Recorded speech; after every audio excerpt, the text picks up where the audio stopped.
Hello, Hallmark Hot Takers, and welcome to another riveting episode of Hallmark Hot Takes, episode 28 of season 3 of Hallmark Hot Takes with Heidi and Jason, where we watch, rate, and review all of the countdown to Christmas movies from the Hallmark Channel. And Jason will explain the ratings system. It is a candy cane based rating system where we award a movie half to 5 candy canes and add them together to get a score out of 10 candy canes. It's too early for that. This is going to be a double feature night. Yeah. And you are already rating yawning. System is based on how much we liked or disliked this movie.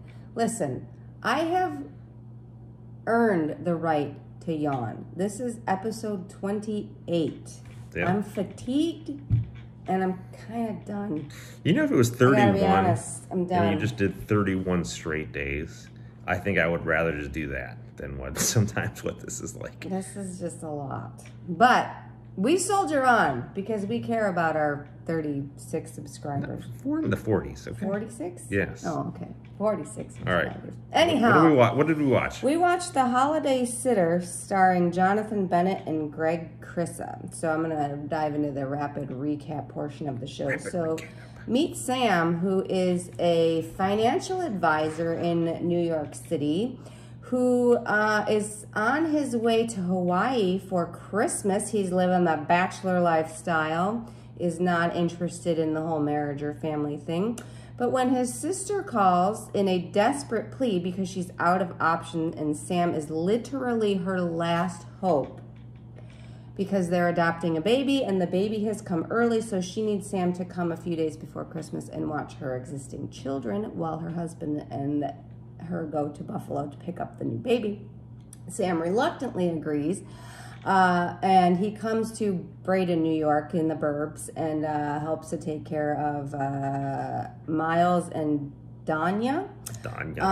So we get to know a little bit about Sam. Again, he's living the bachelor lifestyle in New York, and he is very not too into the burbs, doesn't know anything about kids, doesn't really like kids, so he's a bit of a fish out of water as he's watching these two children.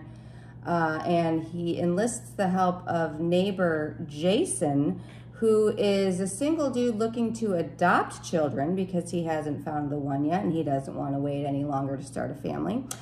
So he's happy to help out Sam, and they kind of come to a little financial agreement because Jason needs the money to hire this lawyer for the adoption, and Sam, having an abundance of cash apparently, just decides, hey, I'll pay you to help me take care of these kids for a couple days. So, you know, they get to know each other, and, you know, you find out that Jason really wants to get married and start a family, and he's very into the suburban life, and his family is big, and they all live around, and all that stuff, and Sam and him start spending time together, and they do some activities with the children, including getting Miles involved in a play that his crush is in. And, you know, romance blossoms, and his sister gets delayed a day because of weather, so he has to keep delaying his departure for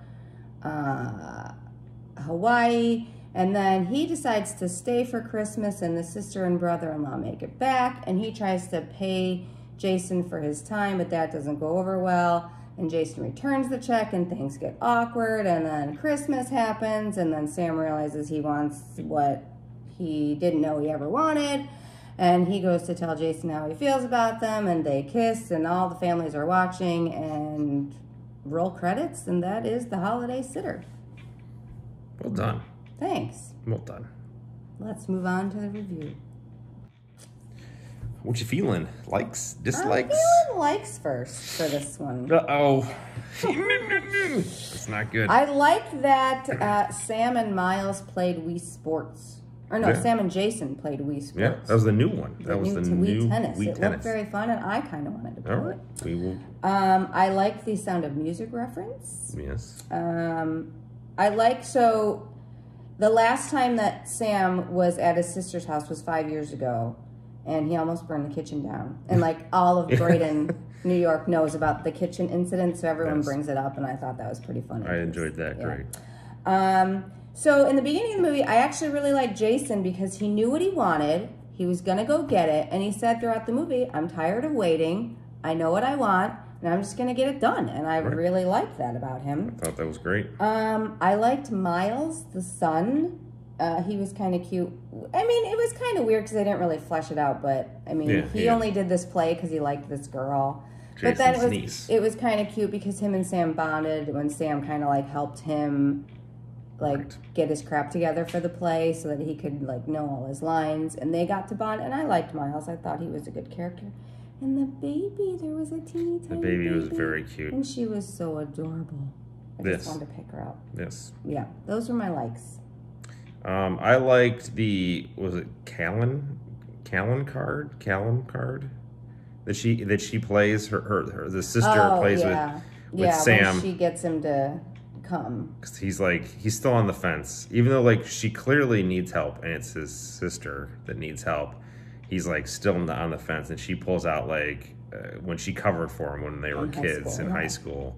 And she's like, I'm playing the card. And he's like, she waited 20 years to play the card. That's a slow play right there. Yeah. Bravo. So that was. Bravo. I thought that was cool because at the point, like, I don't know how he's gonna go there because he was such a jerk brother. Like I didn't see him. He hasn't been to see them in 5 years. And nothing. He didn't even really. His niece didn't even recognize him when she first saw him. I like the whole uncle consultant. I think that was pretty funny. Where that's how he was paying Jason. He's like, you're an uncle of 18 kids, and I don't have no idea what I'm doing because I'm a moron. Oops, wait, that's for the dislikes. I thought Mr. Biddle was the hero. So Mr. Biddle is a neighbor of the dad in this very, remote place in New York. Well, close to Buffalo, which is where they had to go to pick up the baby, but they couldn't drive their sedan back because of a snowstorm, so they had to get in touch with the dad, who doesn't have a cell phone, so Mr. Biddle had to contact him. Yeah, hero. Mr. Biddle's the hero. Back. I also like the baby a lot. The baby was so small. Yes, and I also enjoyed the kitchen fire being so famous. Literally, everyone they talked to was like, "Oh, the kitchen fire." The one who set the kitchen on fire. That was pretty funny. That was my likes. All right, what are your dislikes? Do you want me to go first, or are you going first? You can start. All right, you just jump in where you agree. I will. Okay. So Sam, he's obviously a New York City guy, and I have no hate for New York City, but he was really hating on the burbs. I didn't really like that. I'm a burb person. I'm a burber. I mean, I don't know what to tell you. I'm a burber. We're suburbanites, so you can't hate on the burbs. Nope. The scene where he's packing to go to Hawaii. Yes. It leads you to believe that you're in his office in the beginning of that scene. But then, was it his house? Because I think it was his house. I think his house is very straight. It was weird. I didn't know where we were, but he was packing underwear. So I thought maybe we were in his house. The damn schedule that the sister had. So the kids are 13 and what would you say? The girl. No, he doesn't know. Danya so is like at one point, maybe 6, 7, or 8. Sure. She has this very rigid schedule about what they have to wake up at 7:15 every morning, and they have to eat. It was very strange. Yeah. For kids that were so old. They weren't babies. They weren't even toddlers. So I really thought that was unnecessary. I hated all of the stupid tropes, like the daughter was a vegan and she was 7, and we talked a lot about kombucha and how plastic pods are bad for the environment, and a lot of lecturing. I hated that part. The daughter was the vegan was the craziest. I actually didn't like the daughter. She didn't grew on me as the movie progressed, but she was such a brat in the beginning, talking about her damn pancakes, throwing a hissy fit because she didn't get her pancakes. I'm like, dude, have a damn bowl of cereal. I didn't like that. I don't think she can have cereal. Well, they have almond milk. They put it in one of the recipes because we got to hear all about it. No. No one's that bad at ring toss, so they do this. Hold on. He's a complete moron through this whole movie. But in anything, right? He doesn't know what flour is. He didn't know what flour was. He's like, this is flour, and he's throwing it around, trying to make pancakes. Some sort of he is so dumb. They made him out ridiculously dumb. There's no way he has a functional job anywhere else. Like, I can't imagine him being successful at anything else because he's not a successful human. Well, it wasn't, they kind of made him almost like an alien. Like, just because you go to the suburbs, I get that he doesn't cook and he probably orders all of his food out and he's wealthy, so he probably eats out a lot. I get it. But there was one scene where he was lighting a stove and the flame comes on and he's like, oh, like, he looked like a damn caveman. Like, oh, I've seen fire for the first time. It was so stupid. Like, they made him a little, and the problem I have with this whole movie is he's like an overactor, and I felt that he overacted this whole movie. Yeah, that's awesome. He's always overacted in everything I've seen him in, and I think it's just part of his shtick. Yeah. And it's the same thing like people don't like about like Jim Carrey, people who don't like, I don't know. Yeah. It was overdone. It was overdone. Well, that's really good because like he's like a klutz too. Like, right. It's like everything. I'm like, dude, that's just walking. He must be a financial wizard because he's a wizard. Yeah. I didn't understand why Jason was so upset about the check. Yeah. It's weird. Like, I have weird conflict. And it was all manufactured because the problem with this movie is nothing happened. There was nothing to hold it together. There was nothing to create tension. The tension was he's the fish out of water. So once that is fixed, it's just a bunch of them sitting around and talking. So they had to create tension to pull them apart at the end. And they had agreed that he was going to pay him to help him be this uncle. And he needed the money because he wanted to do this adoption. So Sam actually ended up giving him more money so that he could cover it. He was being really generous. And Jason got affronted by that because he's like, well, this whole weekend meant nothing. Well, you would have been upset if he didn't pay you. So I didn't understand the conflict there. And I was on Sam's side that I thought that was a bit of an overreaction. And I also thought that Jason at the end of the movie, who is pretty chill, turned into a big crybaby. Right. About how, I didn't like the conflict. I don't think it was needed. I think that they could have handled it a different way. But they felt like they had to follow the same formula as all these damn movies. And sometimes you don't need it. Like, you could just, he turns the corner and you're done. Like, it was an extra, like, 30 minutes onto the movie. That's what it was. They were running early on this movie, and they had to throw that in. Like, but you could have created the tension by him leaving. It would have made more sense if he had decided to leave on Christmas Day and then Jason ran to the train station and it was something more like that. I don't think he could have found his way to the train station. He's so dumb. Sam could have. He would have taken a taxi. He took a taxi. I don't know how he called a taxi. His friend probably called it for him. He can use a phone. I don't think he can. He can't ring toss. And then I thought, like, even Sam was a little bit whiny at the end about how life was so hard for him and blah, blah, blah. And, like, just get over yourself. I didn't really like that. And I didn't like how they changed, Jason's character at the end, because he was so chill, and then all of a sudden it was like crybaby at the end, and I didn't like that. And again, there wasn't really any tension or anything to hold it together other than the location and the fish out of water thing. Right. So once you solved that problem, it got really boring.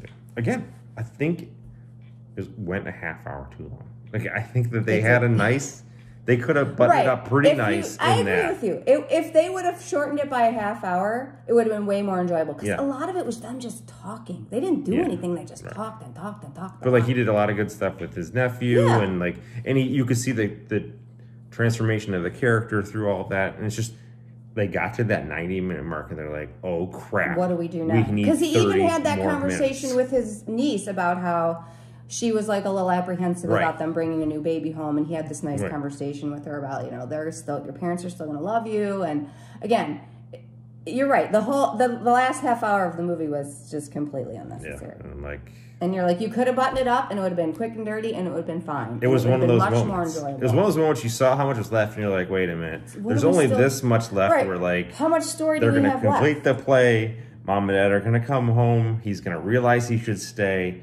And we're going to finish. Roll credits. Instead, we threw this conflict thing in there. We're like, boom, here's 20 more minutes of crap. Candy cane, what do you got? What do you got? I'm interested. Do you want me to go first? Yeah, go ahead. Are you confused? I'm a little confused too. I had a lot I didn't like, and mostly I was just kind of bored. So I didn't hate it, but I wouldn't want to watch it again. And I don't think Wii Sports and the Sound of Music reference are really enough of the likes to really put this on more than a 1 candy cane. I'm sorry. Yeah. I'm sorry. Your 1 plus my 1 is a 2. Yeah. And again, it's not a hell movie. It went too long. And it went too long. Like I think that could have got like another candy cane. It probably would have gotten another candy cane and a half. If it had just, or they had something else. Something else needed to happen to give it something else. I don't know. Maybe something with one of the kids or something. Or another character or something. It's just, I don't know. All right. Preview? We've gone long on this. Preview? Yeah, I'll do a preview. All right, so I got to do this fast because Jason said we went long on the other part. Okay. So the next up is Holiday Heritage, starring Lindy Greenwood, Brooks Darnell, and Holly Robinson Peete, one of our old-time favorites. I love her. Hanging with Mr. Cooper, but she was also in those really bad Christmas and Evergreen movies, but we've forgiven her for that. I had to make peace with that. What's this one about? Ella, with the help of Griffin, her ex-boyfriend, encourages her family to celebrate Christmas and Kwanzaa and to heal their past wounds before it's too late. Heal past wounds. Past wounds. There's a Christmas Kwanzaa mashup. I love it. So, this is going to be episode 29. We're so close. Pray for us, Pray for us. Oh, there's going to be a party. A big old celebration. Oh, yeah.